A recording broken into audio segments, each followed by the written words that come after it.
Greetings everyone, my name is Dr. Jason Freeman. I'd like to welcome you all to my channel. In this video I reviewed a 2023 film Napoleon starring Joaquin Phoenix, Vanessa Kirby, and directed by Ridley Scott. I'm going to tell you what I liked about the film, I'm going to tell you what I didn't really like about the film, then I'm going to tell you why I think you should see the film or just skip it. So let's just get to it. What did I like about the film?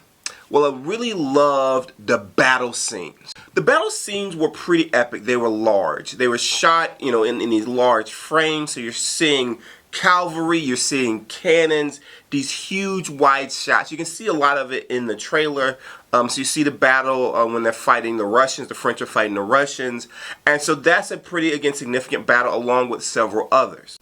The battles are very bloody, they're very visceral, a lot of hand-to-hand, a lot of close-in fighting, a lot of gore. They have these cannon shots. You get to see the aftermath of the cannon shot pretty significantly. So it has everything I like within a battle scene. And that brings me to the second thing I loved about the film is that it was a beautiful film. I mean, you see the part in the trailer when they're in Egypt.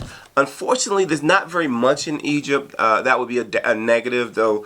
I have other negatives I'm going to talk about. But, when you do see Egypt, it looks magnificent. When you're in Russia, it looks magnificent.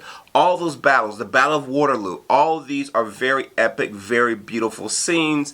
And so when you see these big, massive kind of scenes, they are just great to look at. A very minor thing that I liked, though it could have been done better, is that they did have General Dumas, a French general, a black French general who was present-day Haiti, and so he's in the film. They recognize his presence. They recognize the presence of a black French general, and you do see black people throughout, these different scenes, aristocrats as well as common folk. So this is definitely a version of France. Ridley Scott is presenting a version of France that I think is inclusive of what you likely see at the time. Now, the dynamics and the racial dynamics aren't really dealt with at all, and I think that's more of a Ridley Scott thing. That's not where you wanted to focus. That's something more you're going to see in a film like Chevalier, which is around the time, it's during the time of the French Revolution, and this film also deals with that time as well. And so the presence of Dumas, General Dumas, as well as other black people in France, I think was something I was glad to see in this film. Another thing I liked was the film was a lot funnier than I thought it was going to be. Shall we vote? I mean, there are scenes throughout the film where, Joaquin Phoenix or some of the other actors would say things that kind of catch you off guard, and you just kind of laugh. They also play around with the time, things of that time, of that period of history, and they make jokes, kind of funny things with that. I don't want to give away anything, but that was actually a pleasant surprise. And I was in the theater I was at, so at the Senator Theater in Baltimore, Maryland, and so it was interesting. Like every so often something funny would happen that kind of comes out of nowhere, and I'll hear people behind me just bust out laughing. And I try not to bust out laughing in a movie theater, but it was pretty interesting. It was pretty funny. So what didn't I like? The main thing I didn't like was Joaquin Phoenix's acting. In the scenes with Joaquin Phoenix and Vanessa Kirby, there's a lot of awkwardness, and a lot of it comes from Joaquin Phoenix's acting. He was making strange noises at various points. He's very stilted and very kind of staunch, and you don't really get a lot from him, and then sometimes he just randomly starts to smile and laugh. He's kind of all over the place, and so it's just something watching this film, which I know is supposed to be a biopic, and you don't really, there's a lot of details they have to kind of fit in there because you don't really have probably as many details as you would like to have about Bonaparte's life. It was just off-putting when you know that he's ad-libbing.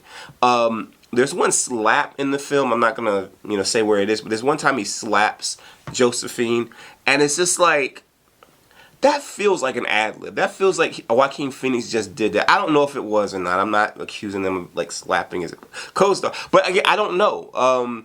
And it was a very weird thing, and it was just a lot of weirdness with him. A very odd take on Napoleon, and obviously, every actor brings something different to these different roles. And so I could see another actor coming off a lot more noble, or not a lot more classy in how they're presenting. And this one, he's just very odd. And so that was very odd, off-putting. And in the scenes with him and Josephine, it looked like, or felt like, watching a very awkward, very bad date. He's really into her, she's not really into him that much. Then every so often they start having sex and you're watching and it was like, this is awkward. Like he's way more into this than she is. And so there's a lot of that. And so I don't know. I don't know how much they're taking from the historical record in that regard. I don't know how much is just a straight ad lib and a straight interpretation from Joaquin Phoenix. I don't know how much this is Ridley Scott's input.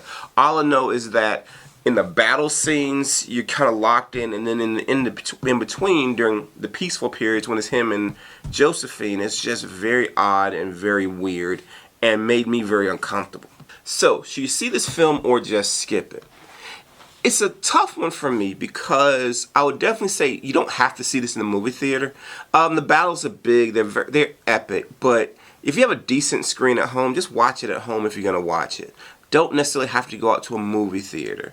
The other thing is, while I'm always leaning more skip it, is because, as I mentioned, there's a lot of parts that are just very odd and very like off-putting and very uncomfortable. So you're just watching him and Josephine, and the dynamic's just weird. And so those things are just very off-putting, and I don't really enjoy that. I enjoy the battle scenes, and if this film was, say, you cut like 90% of the non-battle scenes, and this was more about the war and his conquest, then I think this would be a very definite watch it type film, see it type film. But because of all those awkward parts, I can't really recommend this for people. And so yeah, I would probably say just skip it, honestly. Or if you're gonna skip, if you're gonna watch it, just watch it at home. And I may watch it again, but I'm gonna fast forward through the parts that are just awkward and weird, unless I'm with like my wife and we can just laugh about it. But honestly, and she's probably not gonna be into the gore, so never mind. But the point is, I just think you can skip a lot of this film, and so I would just say skip it. Maybe read a decent book about Napoleon and Josephine and what really happened. Obviously, I know there's a lot of creative license with these type of films. I'm pretty sure Ridley Scott did that. And so yeah, maybe read a really good book. Maybe if there's a documentary on it where a historian talks about it. But honestly, this film just wasn't a must-see for me. So I would say you can skip it. Or if you do watch it, just watch it at home when it comes on Apple TV. Now, if you found that review interesting and or informative, please like this video and subscribe to my channel. Also, please share this video. And if there are other films that you want me to review on this channel, please leave those suggestions in the comment section below. Thank you all for your time and have a wonderful rest of your day.